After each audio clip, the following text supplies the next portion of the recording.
La base que la Fiscalía trabaja con dos testimonios de colaboradores, el de Ricardo Antonio Paredes Reyes y el de Fernando Edmundo Cáceres Andonaire, casi no tocado en la oralización, pero que está en el requerimiento de prisión preventiva. Y frente a un caso de testigos colaboradores, acá usted ya no va a ver al 14, porque el 14 es uno de los que dice que Mario Castillo es insobornable. Recordemos las audiencias que han pasado. El 14 construía todo. Acá, ¿por qué no traen al 14? Se lo vamos a establecer.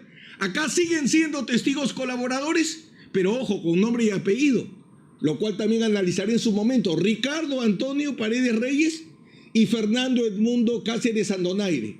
Y vamos a discutir reglas de compensación, vicios de eficacia probatoria y ausencia de corroboración. Siguiente.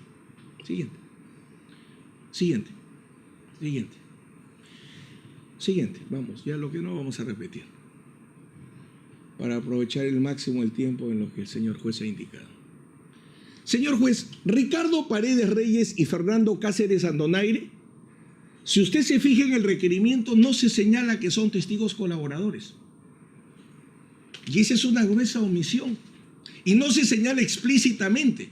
Porque claro, como no se señala que tienen clave, entonces se piensa de que son testigos ordinarios y por tanto la valoración debe ser normal. No debe haber la corroboración de datos nucleares, por sí solos no sirven para sustentar una prisión preventiva como tampoco una sentencia condenatoria.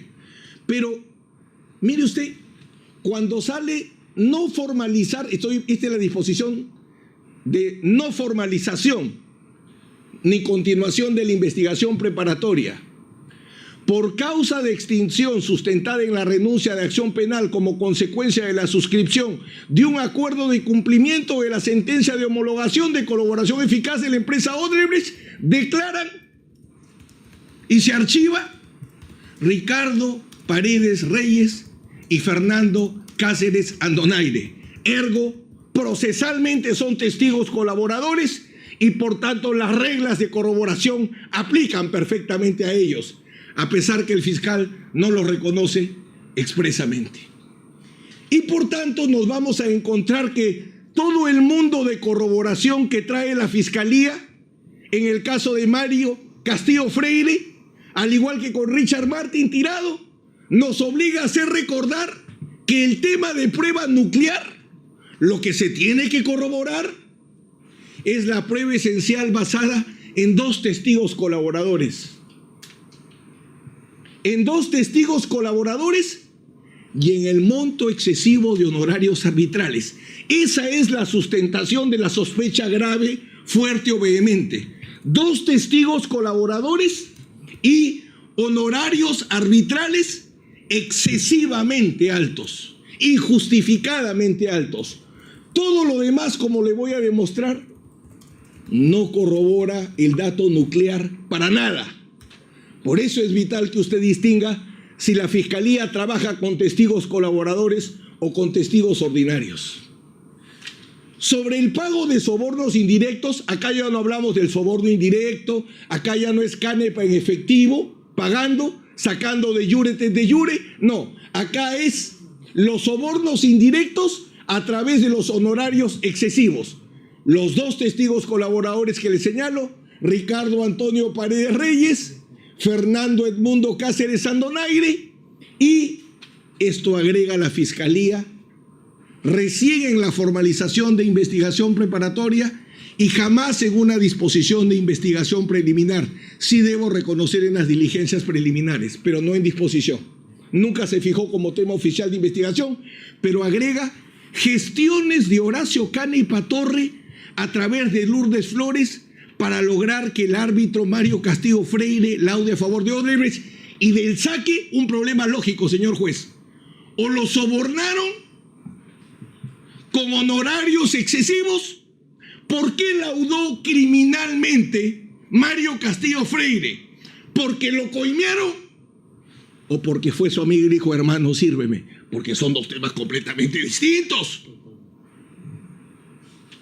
Un primer raíz de ilogicidad absoluto en este caso. Y la Fiscalía sin ningún problema lo plantea y ni siquiera como hipótesis alternativa. Sigamos. Vamos. Ricardo Paredes Reyes. ¿Quién es? Un respetable ingeniero. Y Marco, que es ingeniero. En el momento de los hechos, director de la obra en el proyecto especial Guayaga Bajo Mayo. Este señor, digno magistrado, a casi 2 años de investigación preliminar, lo hacen declarar en secreto. La Fiscalía declara el secreto de la investigación. Puede hacerlo, por supuesto, pero la ley pone un supuesto.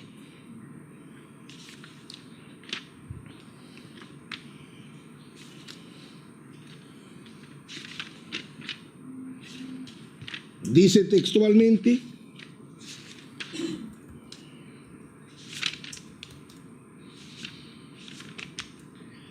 la Fiscalía podrá declarar el secreto de la investigación o reserva de la investigación cuando sea necesario para el desarrollo de la misma.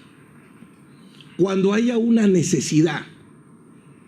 ¿La estableció? No. ¿La trajimos en tutela? Tampoco. Porque nos indilga peligro de obstaculización, ¿no? Los hizo declarar en secreto. Una vez que levante el secreto, lo cual le pido que tenga en cuenta para los temas de corroboración, que son concretamente donde se actúa una prueba legal, pero con déficit a la defensa, para que haya igualdad de armas, el juez tiene que compensar. Acá declararon bajo secreto, o sea, no hubo control por parte de la defensa y menos contrainterrogatorio. Se le pregunta, en atención a su respuesta anterior, entonces ese honorario que usted señala que se pagó a cada árbitro constituía una especie de entrega de dinero o soborno indirecto. Dijo, diría que sí. En atención a lo que ya he dicho, por sus razonamientos administrativos que hace más arriba. Acá llamo su atención y adelanto, ¿esta es una pregunta directa o es una pregunta sugestiva? Porque la hace el fiscal. Y lo segundo, porque es evidente que es una pregunta sugestiva, prohibida por la ley, porque le dice, esto sería entonces una entrega de directo, un soborno indirecto a un ingeniero. Y él le dice, diría que sí, afirmación o opinión. ¿El testigo está afirmando o el testigo está opinando? Y no está afirmando, señor juez. Sigamos.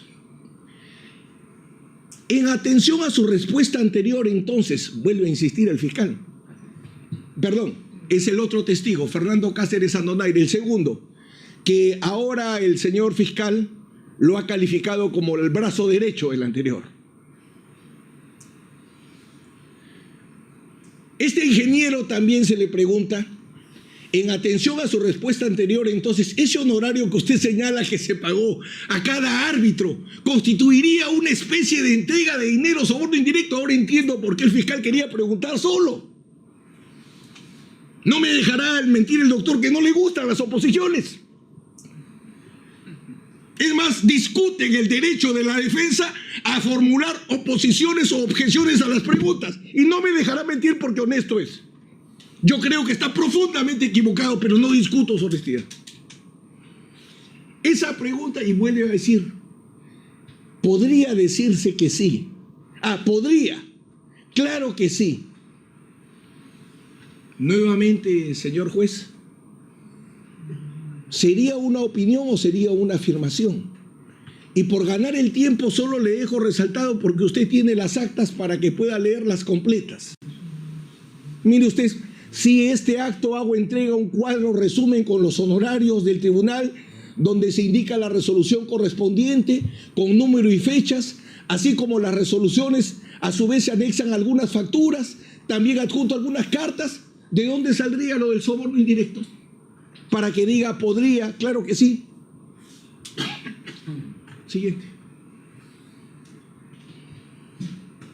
Entonces, respecto al primer cuestionamiento, los dos testigos responden a preguntas sugestivas y dan opiniones respecto a los sobornos indirectos, no afirmaciones. ¿Qué dice el Código Procesal Penal? Porque no es una opinión del defensor. El artículo 166, numeral 3, no se admite al testigo expresar los conceptos u opiniones que personalmente tenga. Usted va a ver que los ingenieros señalan que había plazos, que tenían reclamos, que estimaban tanto mente según monto. Eso es lo que declaran los ingenieros. Y de frente el fiscal les dice, ¿eso sería un soborno indirecto? Y ellos dan una opinión. La ley lo prohíbe.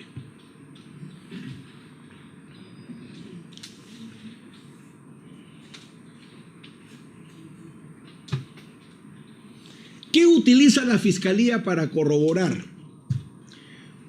Como corroboración utiliza a Jorge Simoes Barata. No explica cómo, porque en el caso del Lord decía que era una orden, que el Lord le ordenaba. Saavedra no menciona que Barata le ordenaba. Debo asumir que como tenía, ahora nos dijo, es el Lord de San Martín, yo me imagino que tendría que ser que Barata le ordenaba. Pero solo quiero dejar algo concreto porque se insiste y se insiste en utilizar a Barata.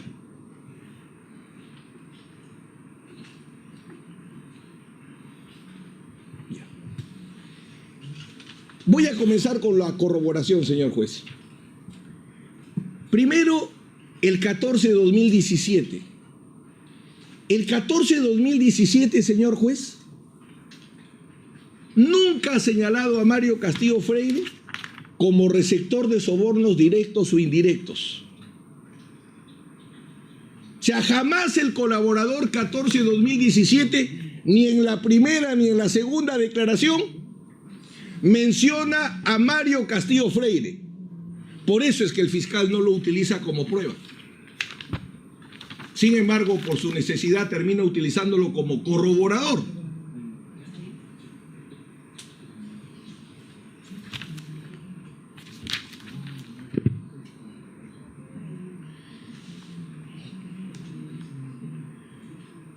Mire lo que declara el colaborador 14-2017, señor juez, el 4 de enero del 2019, pregunta 105, sobre este arbitraje que estamos analizando, el arbitraje del proyecto Guayaga, bajo Mayo.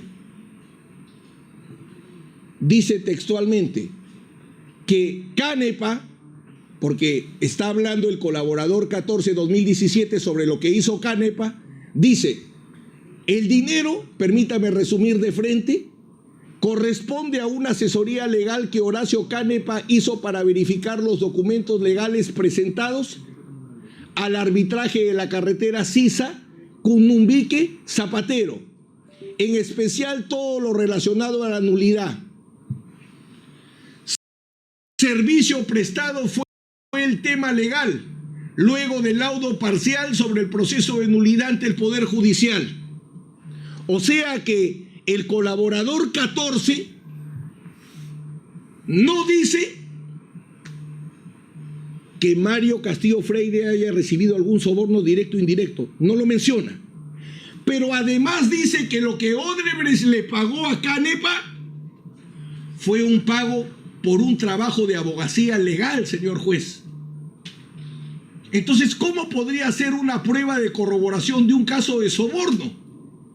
Si no mencionan que Castillo fue sobornado y dicen que Canepa, en este caso, sí recibió un pago legal. ¿Y eso lo dice quién? En la prueba estrella de la Fiscalía, el colaborador 14-2017, que como nadie conoce lo que hizo y no hizo Horacio Canepa. Declaración de Jorge Enrique Simoes Barata. Es otra prueba de corroboración del dato nuclear. Mario Castillo Freire fue sobornado indirectamente porque solicitó honorarios excesivos como un soborno encubierto en el arbitraje en el que participó. Hemos visto el 14, 0. Vamos a Barata. Con Barata, señor juez, solamente voy a citar para no repetir. En la página 16 se le pregunta: ¿existió otro mecanismo de soborno directo o de entrega directa de dinero a los árbitros y funcionarios públicos del Estado peruano para que Odebrecht obtenga laudos favorables? Los conocimientos que tengo, que la persona nuestra para poder gestionar los procesos arbitrales era el señor Horacio Canepa.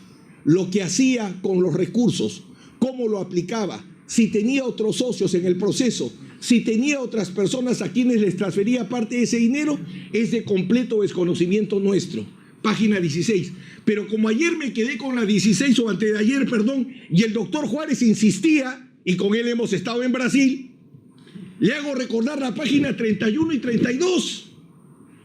Y vuelve a decir: usted tiene conocimiento si el señor Horacio Canepa conversaba con los otros árbitros que iban a decidir algún laudo para efectos de que estos laudos salgan por una unanimidad a favor de la empresa.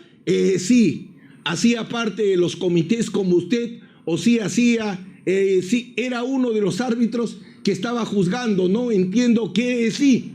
Yo no sé cómo sabría decir si él tuvo contacto con los otros árbitros, si él pagó a los otros árbitros, si él influenció a los otros árbitros. Páginas 31 y 32. Página 53, señor juez, ahora ya no es el fiscal, le pregunta el procurador y la fiscal brasilera le permite volver a preguntar lo mismo. En estos pagos se hicieron para influenciar en los árbitros. Jorge Barata, ese pago, el origen de él era para que el señor Horacio Canepa trabajase en los documentos, en las representaciones, en su sustentación, en los argumentos. Esto era la motivación y el objeto inicial de los pagos. Naturalmente, a partir del momento en que pasa a ser árbitro, no. O sea, ese pago no solo era para preparar los documentos, pero al final también, ya que estaba teniendo un voto dentro del proceso, terminaba siendo influenciado por ese voto. Con lo cual reconoce que las operaciones estructuradas eran para Canepa. O sea, lo que Barata dice, y usted lo va a ver, Barata dice: a Canepa recibía pago legal y pago ilegal. Pago legal por los servicios que realizaba como abogado, pago ilegal cuando lo metemos como árbitro. Pero el mecanismo, sobornos directos, y peor, sobornos indirectos con honorarios excesivos, 0. Y de acuerdo a la tesis del fiscal, acuérdense el organigrama, Barata ordenaba la continuación, ni siquiera la creación, la continuación del mecanismo de corrupción directo o indirecto. Esa es la tesis de la fiscalía. Siguiente. Sigamos, ya dejemos a Barata. En la 60, en la 61, en la 70, ese es Jorge Enrique Simónez Barata. Mas él no estaba delegado para que Odebrecht para pagar sobornos a otros árbitros. Solo el señor Horacio Canepa, pero él no estaba autorizado por Odebrecht para pagar sobornos a otros árbitros. ¿Cómo puede ser prueba de cargo, señor juez? Y tantos días tenazmente insistir, hasta hace un momento usted ha visto, sí conoce al cantor. ¿Y todas esas respuestas? Los testigos no son tela que se cortan.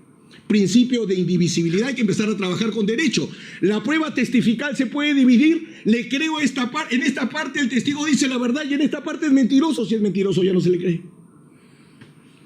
Siguiente.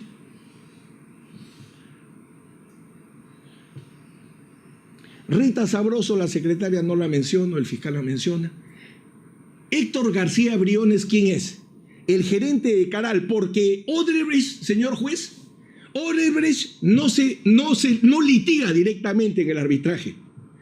Contrata a una empresa para que esa empresa se encargue de armar la demanda y litigar.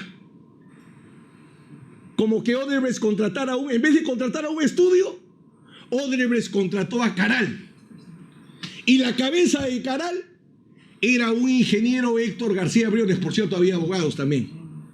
Héctor García Briones, gerente de Caral, equipo a cargo de la defensa de Odebrecht, parte demandante. No narra nada sobre sobornos en el proceso arbitral. Cero soborno, cero honorario excesivo. Juan Berlanga, este es clave. Juan Berlanga Zúñiga, abogado litigante. Nosotros lo pedimos como testigo, señor juez, en la investigación preliminar, ya cuando vayan las reglas de compensación, y el fiscal no quiso traerlo. Él era el abogado de Caral. Venga para que declare. No narra pago de sobornos en el proceso arbitral.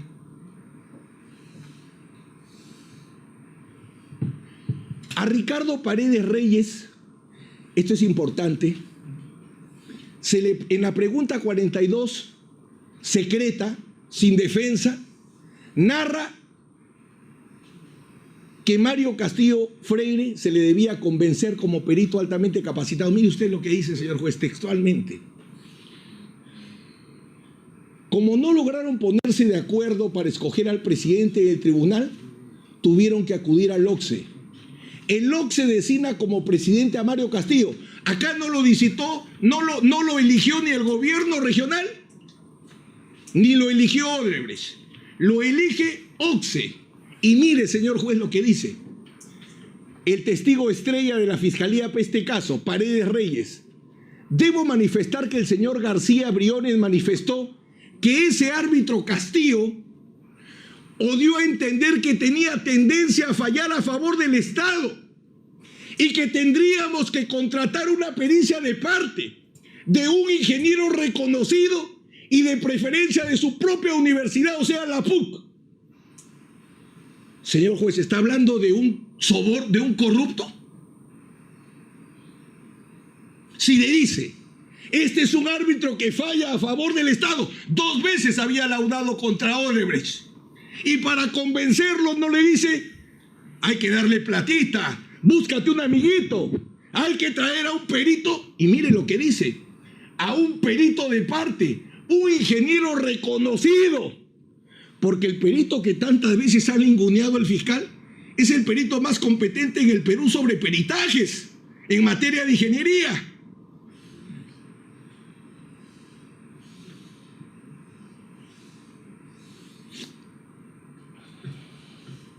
Es más, Ricardo Paredes Reyes, que es el testigo que opina que eran sobornos indirectos, en la pregunta 24 narra desconocer aspectos legales. Solo la parte de abajo, señor juez. Sin embargo, ya preveníamos que este sería un tema de controversia con el Estado, tema que excedía nuestra experiencia y conocimiento, por lo que un ingeniero de nivel medio, Genaro Flores de Planta, con mucha experiencia, me recomendó al ingeniero Héctor García Briones, Caral.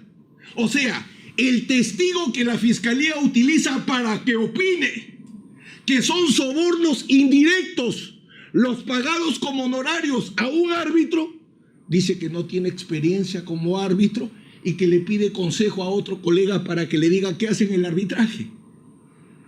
¿Cómo podría ser entonces su opinión más allá que un testigo no puede opinar, no es perito?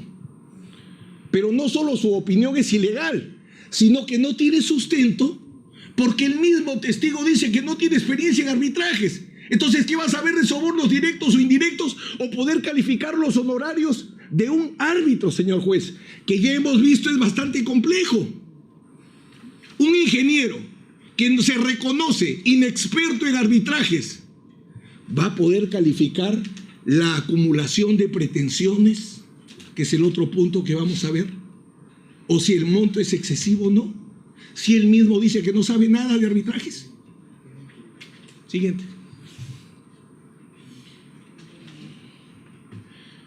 Como comencé, en el proceso arbitral 115, y dejo acá copia por favor de los 2 laudos, los votos singulares de Mario Castillo Freire, uno para la Fiscalía y otro para el señor magistrado. Señor juez, en este laudo, donde el tribunal lo integra Horacio Canepa, el cáncer de estos casos, Mario Castillo da voto singular contra Odebrecht, declarando infundadas todas sus pretensiones. Y ese es con el MTC. Ese laudo lo tiene la Fiscalía. Por ese arbitraje lo trajeron al caso a Mario Castillo.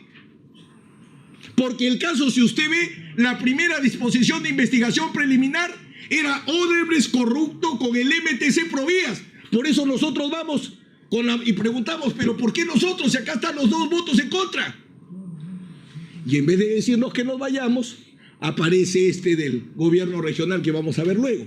Ese es el primero. El primero, perdón, es el 1501-133-2008 y el segundo es 1502-134-2008. Los dos son Odebrecht versus el MTC Provías, que es el tipo de laudo supuestamente donde operaba el mecanismo, y en los dos votos singular en contra de Odebrecht. Vamos a las fuentes de información documental. Bueno, las pasamos, en realidad no tiene sentido tocarlas. Las actas de traslado. Vamos de frente a los informes preliminares, señor juez.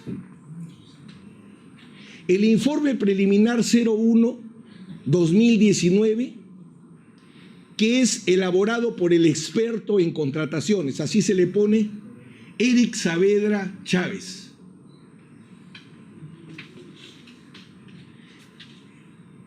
Luego tenemos, vamos uno por uno, vamos a analizarlos. Ya. Antes, regresa, por favor. Señor juez, es el informe de un abogado experto en contrataciones, supuestamente según la Fiscalía, Eric Saavedra. Es el informe elaborado por un contador, Gregorio Contreras Aguirre, y un ingeniero, Mario Yufra Chambía.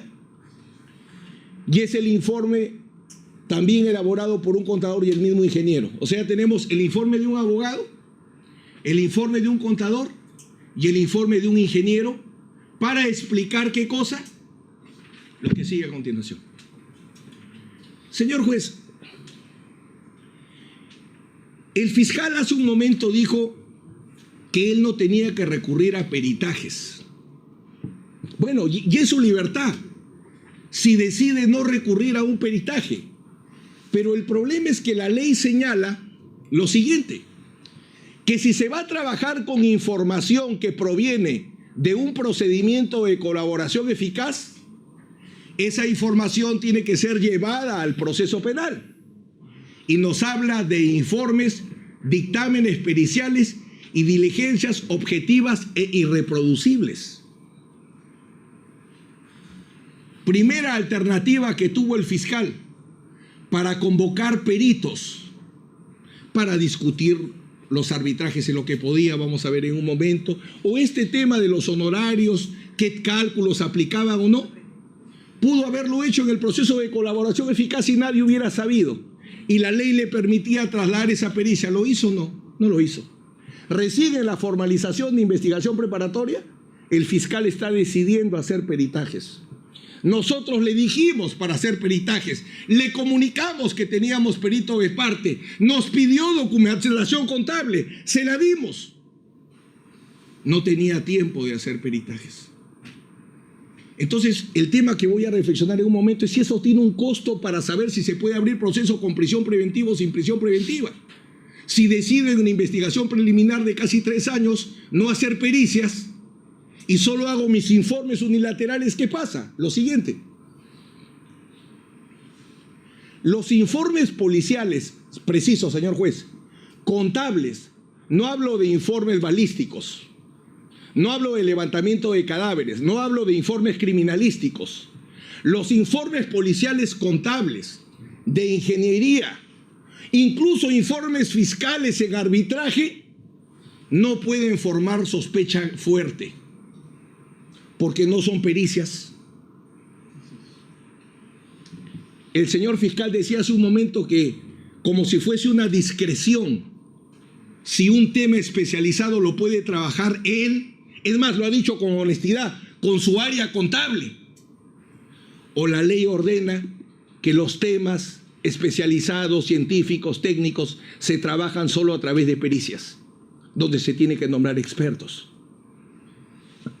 Pero los informes no son pericias, no son prueba anticipada y tampoco son prueba preconstituida. Tenga usted presente, señor juez, que en el nuevo modelo lo que se hace en la investigación preliminar es irreproducible en la preparatoria, salvo necesidad de ampliación. Por eso es que nosotros le decíamos, nombra a tu perito, porque nosotros queríamos el esquema de trabajar en equipo.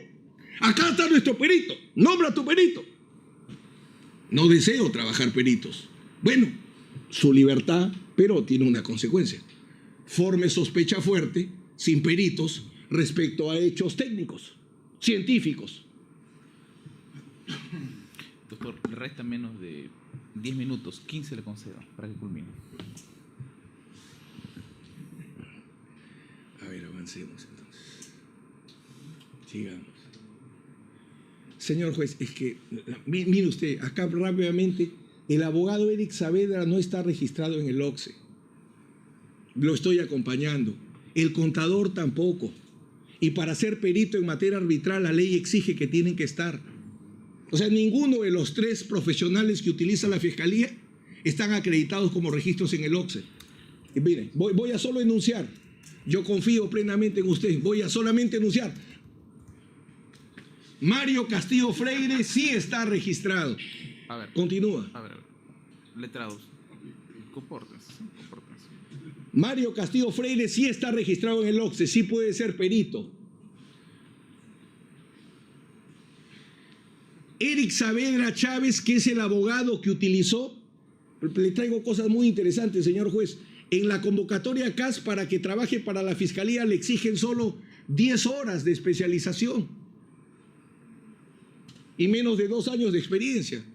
Yo le suplico, me dio unos minutos más, si no, usted ha trabajado mucho. Ayer usted terminó maravillosamente, dijo, ha sido un día largo porque hemos trabajado temas especializados. Continúe.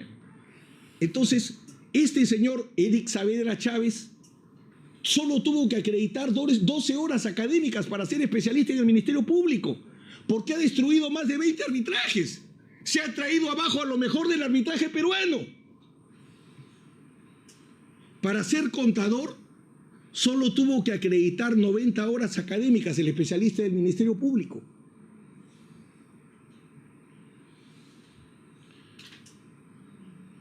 Mire, señor juez, a Edwin Saavedra, el abogado, porque un ingeniero y un contador, no voy a demorarme, no van a examinar un arbitraje, ¿no?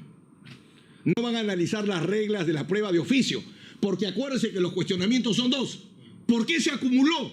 O sea, analizan la acumulación de pretensiones. Y lo segundo, ¿por qué no se trabajó con una prueba de oficio, existiendo 2 pericias de parte? ¿Acaso el juez de oficio puede sustituir a una de las partes? ¿Cuáles son las reglas de la prueba de oficio? Eso lo conoce un contador o lo conoce un ingeniero, no tendría que ser un abogado. Por eso rápidamente digo, el contador y el ingeniero fuera. Me quedo con el abogado. El abogado lo designaron el 27 de junio del 2019 y su valiente informe lo entrega el 9 de agosto del 2019, estudiando 26 expedientes arbitrales. Solo tuvo 1 día y medio por caso. Seguimos. Avancemos.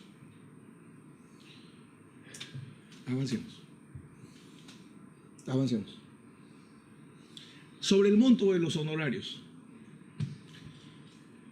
Entremos de frente a los temas a desarrollar. Ya se ha dicho que el honorario de un arbitraje ad hoc no está sujeto a ningún límite máximo.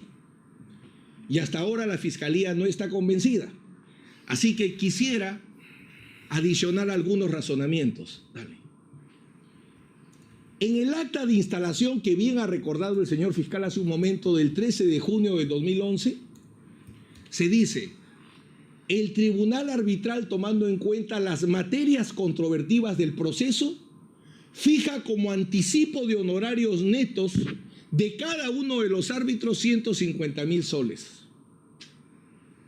En el eventual caso que la cuantía de la demanda implique mayores gastos arbitrales a los inicialmente fijados o la complejidad del asunto de la controversia así lo amerite, a sola discreción del tribunal arbitral, la secretaria quedará facultada para hacer una nueva liquidación de los honorarios. Y recuerde, señor juez, que acá las dos partes no están amañadas. Está el gobierno regional de San Martín y el proyecto Guayaga Alto Bajo, que pudo haber reclamado la regla de instalación, por ejemplo. Siguiente. El Decreto Supremo 184/2008, reglamento de la Ley de Contrataciones del Estado, no establecía referencia a tabla alguna para el cálculo de los aranceles. Siguiente. Esto es ratificado por 13 peritos expertos en arbitraje, aportados mediante escrito número 38, inexistentes para la Fiscalía. No los voy a repetir por la velocidad, pero es lo mejor del arbitraje peruano. ¿Qué dice? Lo que sostienen los imputados, que siendo árbitros de gran calidad, por ser imputados, ya no están capacitados para que se les crea. Bueno, todos los árbitros señalan exactamente que no existe ese tope para decir el honorario es excesivo si no hay un tope. Los 13 fueron presentados y no aparecen ni mencionados. Lo critican, siguiente, a mi patrocinado, porque el fiscal dice, como fue recusado, debió devolver los honorarios y no los ha devuelto. Entonces, sin desconstruir, diría, ese es un indicio de deshonestidad, es un hombre que se agarra la plata. Eso es lo que demuestra que ha recibido un soborno. Rápidamente. ¿Qué dice la ley para devolver? Primero, él presenta su renuncia, señor juez. El 26 de octubre del 2017, él renuncia al cargo ante el OCSE. Adicionalmente, OCSE declara improcedente una recusación formulada por el proyecto especial Guayaga y Bajo Mayo contra Mario Castillo Freire, justamente porque había renunciado. Siguiente. Ahí está el argumento, está la resolución, obra en el expediente. Sobre la devolución de honorarios, señor juez, el fiscal le ha citado la declaración de Rita María Sabroso Minaya y ha dicho, solo quiero recoger el punto de que no han devuelto, pero no le ha permitido cuál es la explicación legal. Y la explicación legal se señaló en el escrito número 27, pero la Fiscalía no quiere ver la defensa. En los casos de renuncia, es la directiva 012-2016 OCSE, en los casos de renuncia al caso, recusación declarada fundada, etcétera, etcétera, etcétera, a pedido de parte resuelve el OCSE. O sea, la devolución la solicitan las partes y la decide OCSE, no Mario Castillo Freire. Entonces, ¿de dónde el fiscal construye el indicio que como no devolvió, recibió entonces un soborno?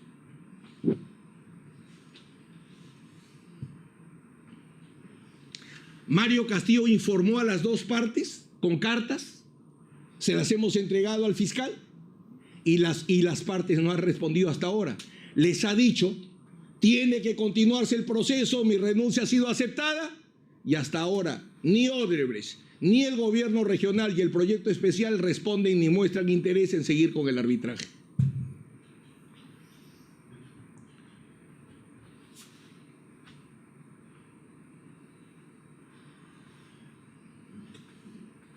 Señor juez, hubo diversos pagos, 150,000, acta de instalación con la resolución número 6, 150,000, con la 29, 350,000, con la 44, 250,000. ¿Y esto por qué? Dicho sea de paso, todo el expediente arbitral, literalmente hemos inundado al fiscal con documentos porque le entregamos todo el expediente y no tenía ni dónde ponerlo.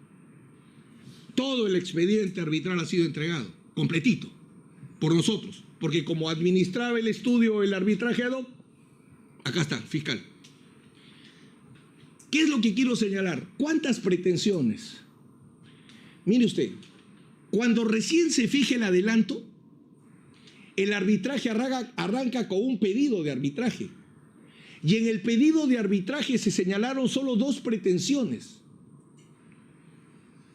dejar sin efecto una resolución general para que la entidad pague 42 millones y pico de soles y que asuma las costas y costos. Pero en la demanda, se formulan 12 pretensiones principales, objetivas y originarias, 11 pretensiones subordinadas, 2 pretensiones accesorias. Y si usted le da una sola leída a la demanda, señor juez, porque el fiscal dice, esto fue trucho, basta solo leer la demanda y ver el objeto de cada pretensión para alguien que conozca mínimamente sobre derecho de obligaciones. Y Mario Castillo Freire, el fiscal arrancó diciendo ahora, es el monto de arbitraje cobrado más alto de la historia. Me gustaría ver dónde lo va a probar. Yo sí represento al autor o coautor, para ser exacto, de la obra más grande de la historia del derecho peruano en materia de obligaciones. Ese es Mario Castillo Freire.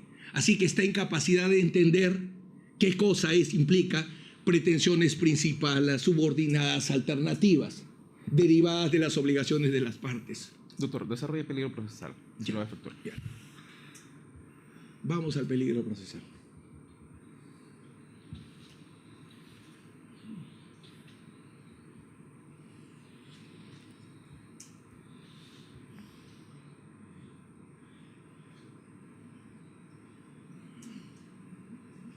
Solamente mientras que llegamos, señor juez, el recurso de anulación, porque hoy decía, se laudó, se anuló, se volvió a laudar, tú sigue avanzando hasta, se volvió, de todas las pretensiones, más de la mitad no han sido declaradas nulas.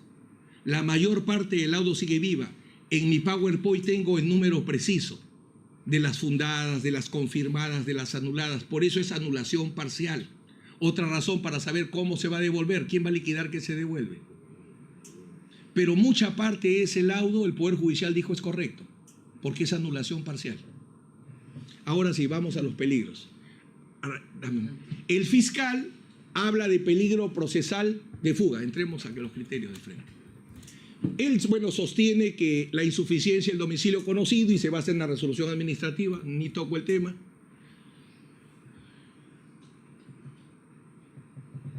Seguimos de frente. Vamos a demostrar los arraigos. Ya. Bueno, el arraigo domiciliario no lo discute. Arraigo familiar. Mario Castillo Freire es casado con doña Laura Castra Zapata. Vamos a hacer entrega de los documentos. Y tiene un pequeño hijo. Y un pequeño hijo donde acompañamos su comprobante de pago y el seguro del Pacífico que Mario cubre tanto a su esposa como a su pequeño hijo. Y esto es fundamental a raíz de una última sentencia que logramos en la defensa del expresidente Ollantaytamala con mi hermano Alberto Tarola, donde dice que en las prisiones preventivas hay que reconocer también el interés superior del niño para discutir la pregunta que usted ha hecho 100 veces. ¿Por qué la medida es necesaria? ¿Por qué habría que destruir un hogar? ¿Por qué habría que dejar a un padre sin hijos? Y varias respuestas le han dado. Sigamos. El arraigo laboral, Mario Castillo Freire es docente principal en la Pontificia Universidad Católica, es abogado principal del estudio Castillo Freire, órdenes de servicios vigentes, y le pido tomar nota, señor juez. Estamos acompañando todas las órdenes de servicio y mire usted una aquí interesante, una de la Municipalidad Metropolitana de Lima. Mario Castillo acababa de ser designado abogado y estaba defendiendo a la Municipalidad de Lima en el tema de rutas de Lima, contra Odebrecht, contra OAS, y el fiscal ya lo sacó.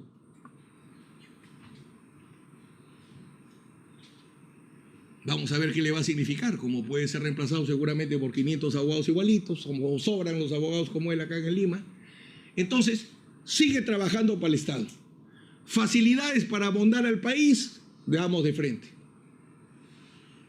Bueno, registros económicos, de frente, los hechos nuestros. Ya, espera un ratito, retrocede. Durante la investigación, Mario Castillo Freire registra solo 2 viajes, señor juez. Una investigación que tiene más de 2 años, ¿eh?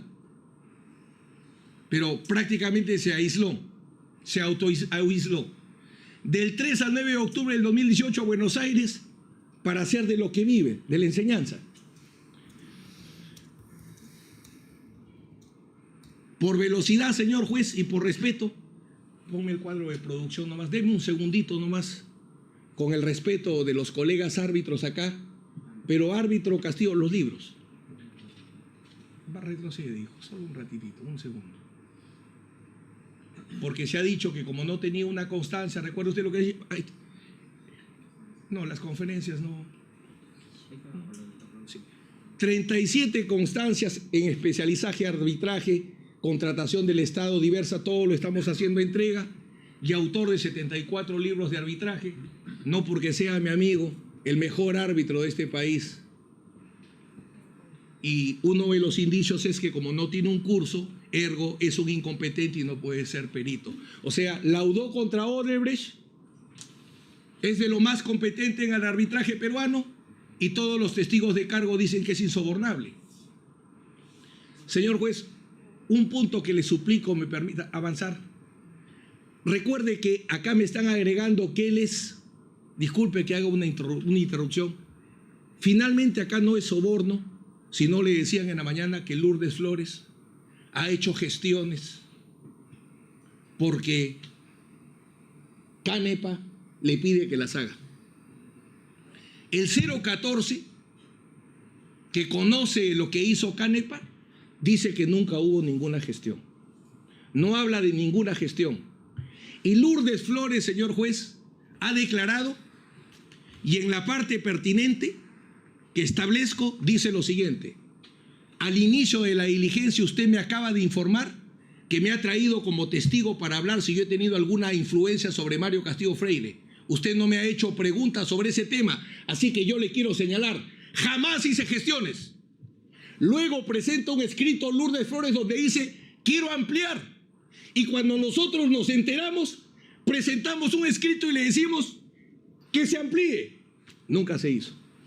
Sigamos. Solamente, señor juez, como repito, 2018 un viaje, 2019 un solo viaje. Sigamos.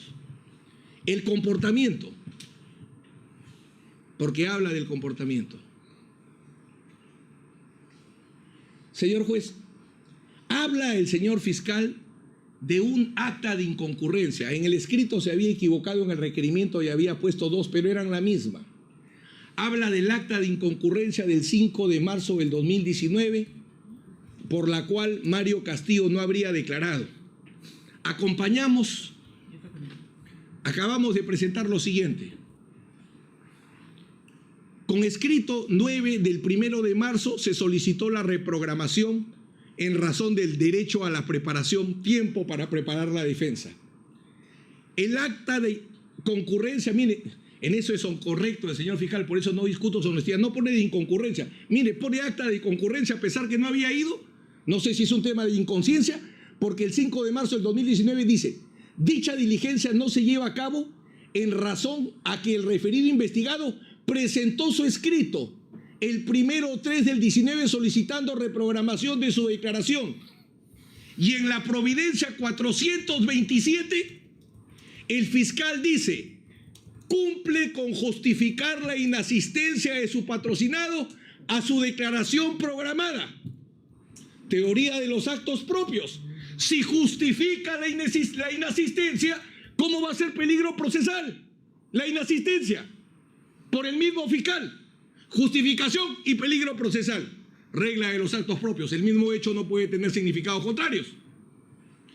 En la providencia 448 reprograma y vamos a declarar, señor juez, y ahí estuve yo, desde las 8:40 de la mañana hasta las 7:19 de la noche, sin almuerzo y sin lonche. O sea, ¿dónde estaría pues la afectación? Mi querido doctor, ¿dónde? Siguiente. Acta de concurrencia le da el señor fiscal. Siguiente. Dice que no cumplimos con requerimientos de información. Yo creo que se ha referido a otro, porque, señor juez, Providencia 508, requerimiento fiscal de exhibición y entrega de documentos. Dice que no hemos entregado esos documentos del señor fiscal y nosotros, mediante escrito 14 y mediante escrito 15 que hemos acompañado, presentamos todos los documentos del requerimiento de la Providencia 508. Nos pide carta de renuncia, hoja de vida documentada, certificados, diplomas, resoluciones, etc.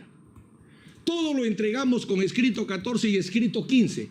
Y la Providencia 503 que dice que incumplimos, requerimiento de recibos de honorarios.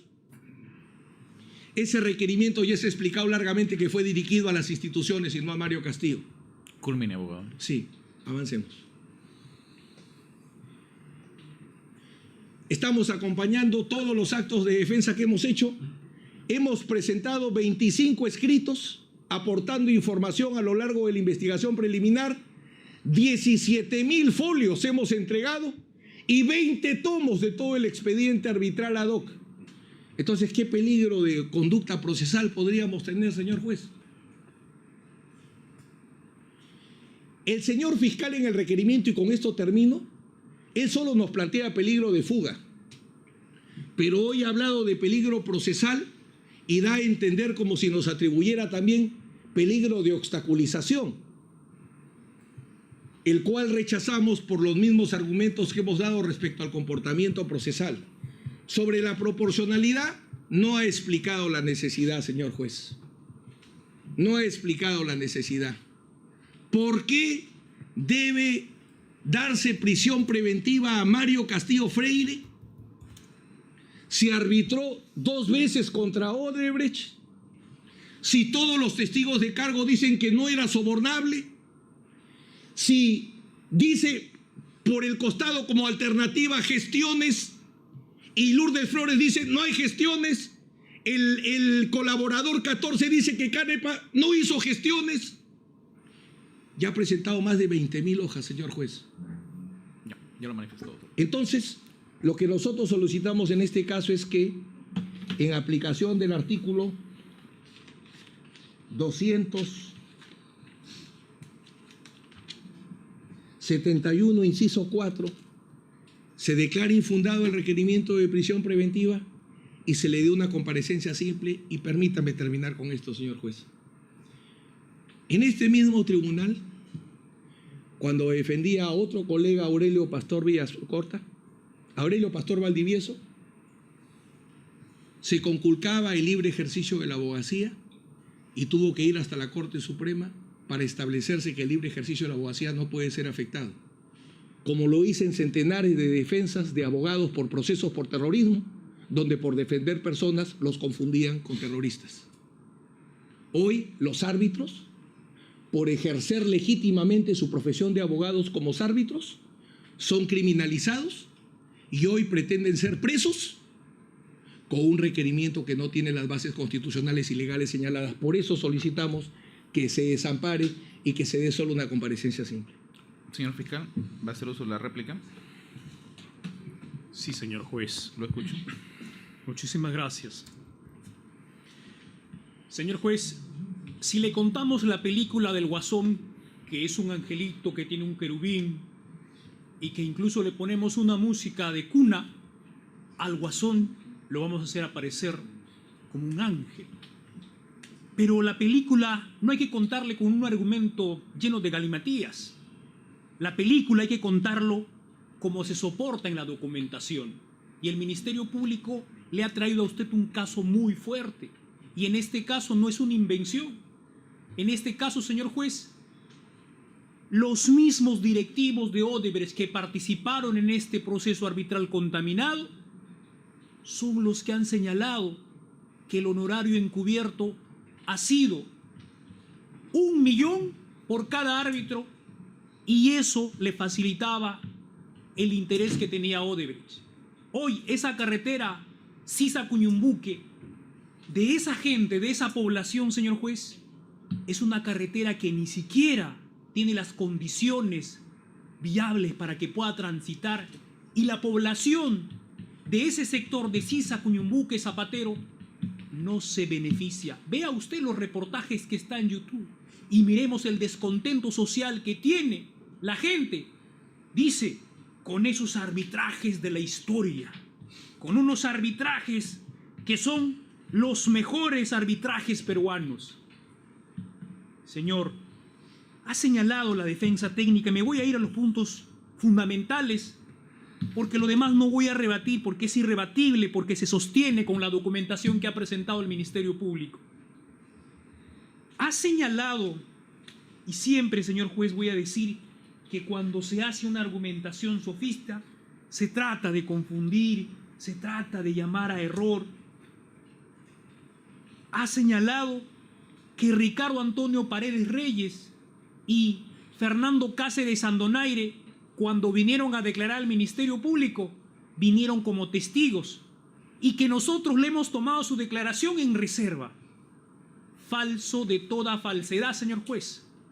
La declaración que ha brindado Ricardo Antonio Paredes Reyes y Cáceres Andonaire lo han hecho en su condición de investigado, señor juez. Y me voy a remitir a la prueba documental, porque la prueba documental no miente. Y la declaración que se le toma a Ricardo Antonio Paredes Reyes es de fecha 21 de junio del 2019 a las 8:49. Como es un investigado, se hace incluso en mérito a la disposición número 22 de fecha 29 de mayo del 2019, que se le notificó a la defensa técnica del señor Mario Castillo Freire, que tiene conocimiento pleno, pero no era un testigo a ese momento que se le cita, señor juez. Y entonces, incluso si hubiera querido participar y hacer un interrogatorio o contrainterrogatorio, como ha pretendido señalar que se ha vulnerado su derecho a hacer uso de esa defensa, existe el artículo 84, numeral 4, que no le permite a un imputado que no defiende participar en esa diligencia. Lo interrumpo para preguntar, en la declaración de los imputados, ¿estuvieron acompañados para la garantía del caso con sus abogados defensores? Correcto, señor juez. Y en este momento incluso voy a alcanzar en la misma acta en original. Estuvo presente como abogado defensor Marco Antonio Bustín Sasuí, con registro de colegiatura 05332. Y también estuvo presente la representante de la Procuraduría ad hoc. Señor, voy a lo principal. Le ha dicho a usted que hemos hecho una pregunta sugestiva. Claro, le ha puesto en el PowerPoint solamente la parte que puede convenir a su defensa. Y es natural, y es comprensible, y es entendible. Pero esa pregunta que le formula el Ministerio Público, ¿sabe en razón a qué, señor? Permítame leer, porque la defensa técnica se ha tomado más del tiempo que el Ministerio Público hizo sus requerimientos siguiendo sus directivas, que la respetamos y la consideramos. Señor juez, a Ricardo Antonio Paredes Reyes, a la respuesta a la pregunta número 42, en el punto específico, y lo voy a leer, permítame, es un texto breve, señala: sin embargo, Caral, en el desarrollo de la demanda arbitral, hace un desdoblamiento de estos 5 presupuestos en diversas pretensiones, principales, subordinadas, accesorias, alternativas, etc., las cuales luego le sirven al tribunal que formó Mario Castillo Freire con Zapata Velasco y Espinosa Rimachi para incrementar de manera progresiva sus honorarios. Pero debo indicar que para esto, luego de presentada la solicitud de arbitraje, el tribunal ahí estima sus honorarios. Ojo aquí, señor juez. En 150.000 soles, luego de presentada la demanda, tal como he dicho del desdoblamiento, el tribunal ahora indicando y haciendo referencia a que en la demanda hay mayores pretensiones, incrementa en 150.000 soles más por cada árbitro. Entonces, en octubre del 2011, luego el 23 de mayo del 2012, el tribunal hace una sumatoria de las supuestas demandas, dice supuestas demandas, llegando a un valor superior a los 100 millones de soles como monto controvertido. E indica que debe aumentar entre 350.000 soles el honorario de cada árbitro para mantener la proporción a este supuesto nuevo valor.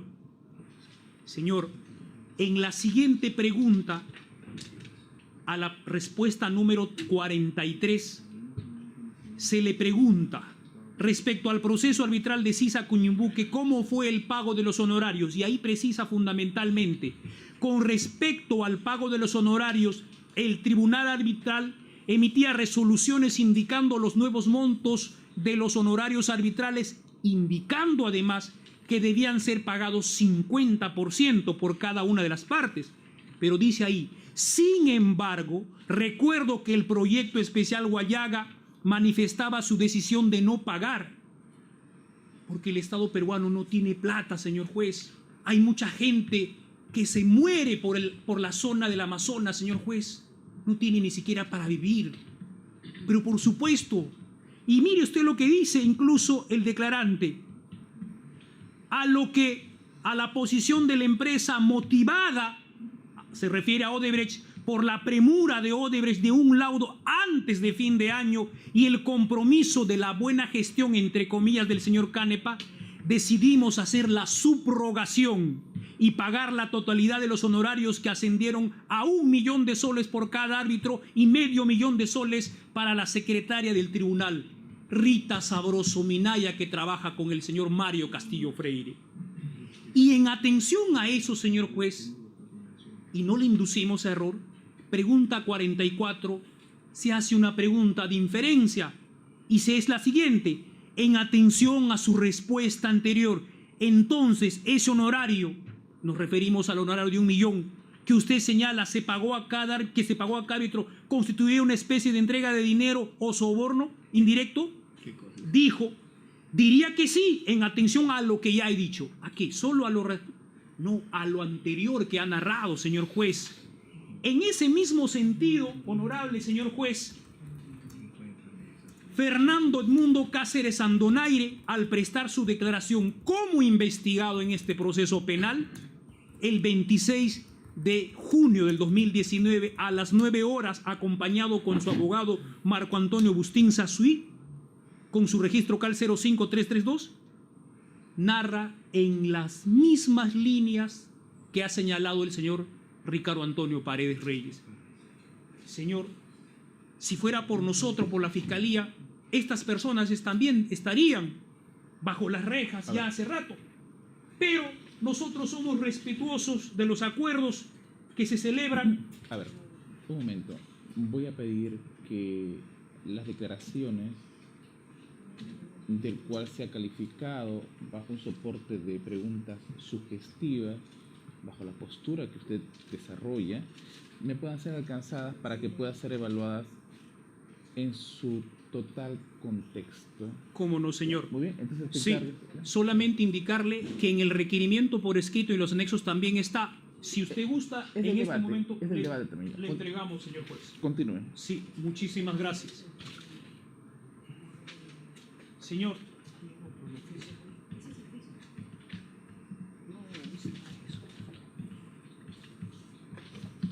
Señor, la defensa ha señalado de que, como es un testigo, equivocadamente ya lo demostramos que no es un testigo ni Cáceres Andonaire ni Paredes Reyes, entonces no se le ha dado la oportunidad a contrainterrogar, y que incluso no sabe si le estamos dando el tratamiento de un colaborador o de un testigo. Señor, nosotros, ya está de más señalarlo, el equipo especial, específicamente el primer despacho, ya ha alcanzado una sentencia homologada con la colaboración de la empresa Odebrecht, y esta ha sido aprobada con la resolución número 20 de fecha 17 de junio del 2019. Pero este Ministerio Público, además, tiene, señor,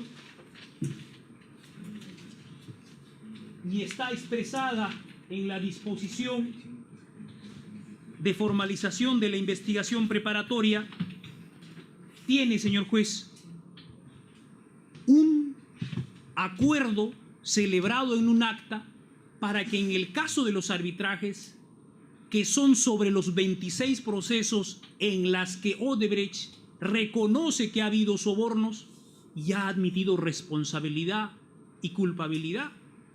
Entonces, en consecuencia, señor juez, estos señores que están investigados, que el acuerdo que no lo tiene este despacho, que lo tiene otro despacho, el equipo especial, así lo señala en la formalización, forman parte de la sentencia por homologación, en este caso de la colaboración que tiene la empresa Odebrecht, señor juez. Asimismo, puntualmente también ha hecho referencia a que el Ministerio Público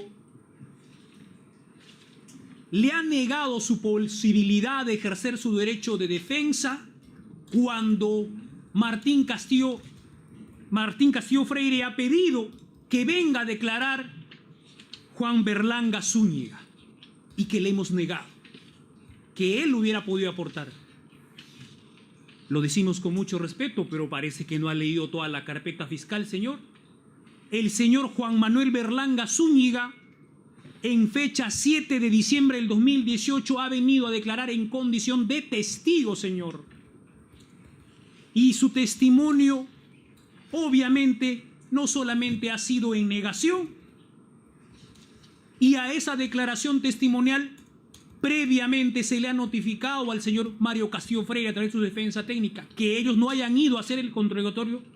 Problema de ellos, señor, no problema de la Fiscalía, como sí ha concurrido, por ejemplo, la Procuraduría. Señor, además debe verse algo muy importante. Juan Berlanga Zúñiga, como lo ha reconocido Paredes Reyes y Cáceres Sandonaire, formaba la parte jurídica de Caral, y como dicen estos dos directivos de Odebrecht, Caral se ha encargado de hacer el ropaje jurídico, y por eso la defensa técnica ha señalado: basta leer la demanda para comprender el nivel de un arbitraje de esta naturaleza, ensalzándola como grande. Pero lo que no nos ha dicho, y está en la documentación, ¿quién ha hecho el ropaje jurídico de este arbitraje, señor juez? No lo dice la Fiscalía, lo dicen los mismos directivos que estuvieron investigados. Juan Berlanga Zúñiga, Héctor Hugo García Briones y el que en paz descanse, Iván Galindo Tipacti, que aparecía en la sombra, señor juez. Claro, esa demanda fue la base para que este arbitraje, señor juez, sea desdoblada en las pretensiones. Señor, ha señalado también que los honorarios que ha cobrado este tribunal arbitral, por cada árbitro 1 millón y en su conjunto 3,5 millones al tribunal, dice que no es el único, que hay otro, que no sé cómo hemos llegado a esa regla comparativa. Nos hubiera gustado señalar en qué otro arbitraje nacional peruano en la historia, al menos contemporánea, ha habido otro que compita en similar situación, en similar naturaleza. No lo hay, y por eso no presenta ningún contraindicio y no va a sostener, señor juez. Culmino, señor, con señalar lo puntual. Ha hecho referencia, honorable señor juez, que existe, ha citado al decreto supremo 184 y ha hecho referencia al artículo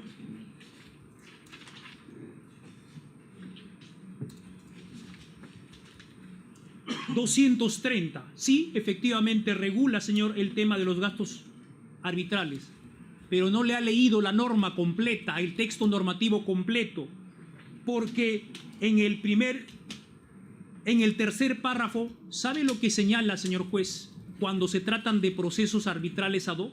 Dice textualmente la norma cuando se refiere al tema de los gastos arbitrales: el OCE aprobará mediante directiva una tabla de gastos arbitrales, la que podrá ser utilizada de manera referencial en estos casos. ¿Dónde está entonces el argumento de que en el proceso arbitral ad hoc no existe ninguna regulación que pueda ponerles un límite a los árbitros para que puedan ponerse como honorarios 1 millón de soles, señor juez? Y esto, señor juez, además, habida cuenta con esta norma, ya hay una resolución del OCE, que es la resolución número 172-2012, OCE del 2 de julio del 2012, que regula esa situación, pero incluso hay una norma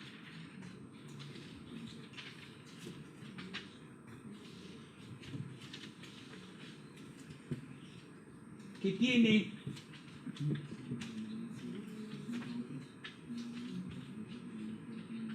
vigencia desde el año 2002, que regula del OCE en el caso de procesos arbitrales ad hoc o no administrados por el OCE, que deben ser sometidos a esa tabla de referencias. Entonces, señor, ¿cómo se puede sostener tan ligeramente de que en el proceso arbitral, llevados o administrados bajo el régimen ad hoc, no exista ninguna regulación normativa? Señor, sobre el tema del peligro procesal, no lo vamos a rebatir porque es suficientemente evidente lo que le hemos presentado a su judicatura, y con lo cual peticionamos que la medida solicitada y rogada a su digna judicatura, esto es la prisión preventiva como medida coercitiva para asegurar el proceso, sea estimada por su digno juzgado. Por mi parte, he concluido, señor juez. Muchas gracias. ¿Va a hacer uso de la dúplica? Por favor, señor juez, porque frente a Guasón está Batman, ¿no? A él le gusta el señor fiscal Guasón, a mí me gusta Batman. Razones, abogado. Él comenzó con Guasón, ¿te lo ha dejado? Razones. O sea, me busca, me tiene que encontrar.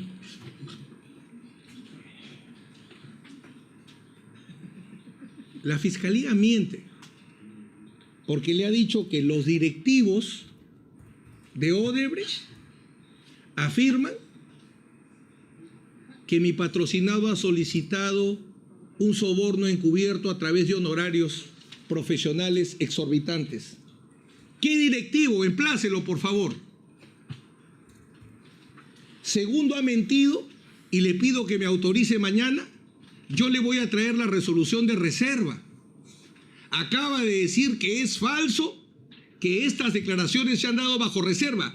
En el escrito, para eliminar el peligro procesal, hemos presentado el escrito donde solicitamos la ampliación de estos testimonios. Y el argumento que utilizamos es, como este testimonio se ha realizado bajo el secreto y hemos tomado conocimiento levantado los 20 días, permítanos interrogar o interrogue usted.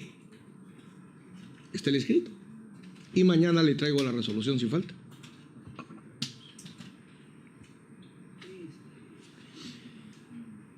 El fiscal lee las apreciaciones sobre las pretensiones que hace un ingeniero. Ya no voy a repetir que es un ingeniero que reconoce que no tiene experiencia en arbitraje. Solamente permítame hacerle una pregunta, señor juez, para que usted reflexione.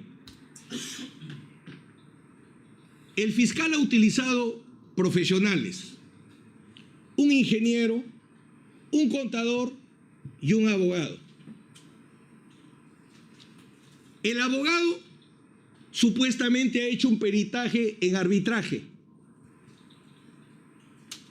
¿Por qué no lo cita para que cuestione los honorarios? Su, entre comillas, experto, porque no le ha preguntado.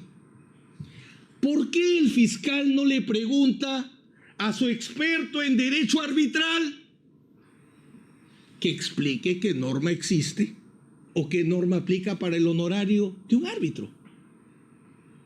Por una sencilla razón, porque ese profesional no podía decir lo que quiere el fiscal, porque esto no es un chiste. Sí existe no existe un tope legal máximo. Lo que existen son criterios. El criterio principal es la complejidad. El fiscal dice que la acumulación de pretensiones es un fraude, es un invento. ¿Cómo prueba en sospecha grave que la acumulación de pretensiones es un invento? Con la apreciación de un ingeniero que sabe procesar civil. 13 informes de expertos fueron entregados y ninguno se evaluó. Y un último tema, porque no es un chiste, bueno, ya no voy a decir el personaje, pero no es un chiste, ni tampoco es un acertijo. Nosotros solicitamos la declaración del abogado, no porque el abogado no había declarado y hemos entregado nuestros escritos, sino que como recién tomamos conocimiento de lo que habían declarado, las personas en secreto dijimos, traigan al abogado de Caral para poderlo interrogar. No quiso. Y termino con un punto. Señor juez, no interesa que pongan miau si es un perro. La pregunta es la siguiente. Dos señores que declaran. Usted ha pedido las actas. Le pido el final de las actas de los dos testimonios, que dice que son declaraciones de investigados. En este acto la defensa técnica solicita, la defensa técnica de ellos, solicita hacer una precisión conforme a lo siguiente: que la declaración que mi cliente ha brindado de forma libre y coherente se ha realizado sobre la base de la resolución organizacional número 04-2019 de fecha 10/4 del 2019 y sobre la base también del acuerdo de colaboración eficaz de la empresa firmado el 15 de febrero del 2019 en la ciudad de Sao Paulo, República Federativa de Brasil, y homologado el 17/6 del 2019. Si el señor es un colaborador eficaz, ¿qué dice la ley de cómo se incorpora un proceso en el Perú? Y con esto termino.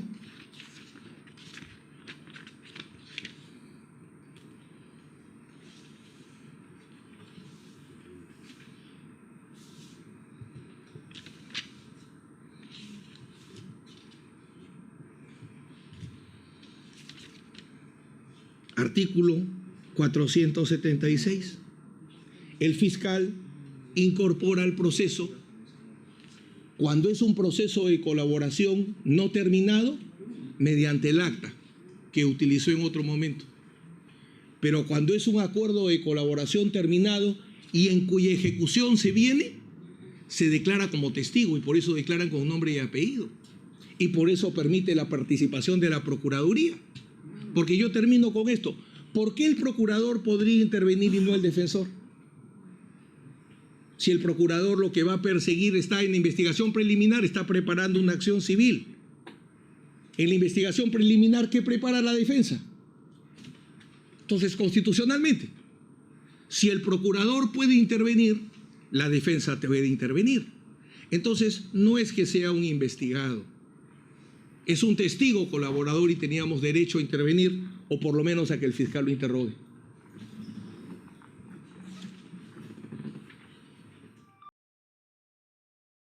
Para iniciar, vamos a hacer una pregunta.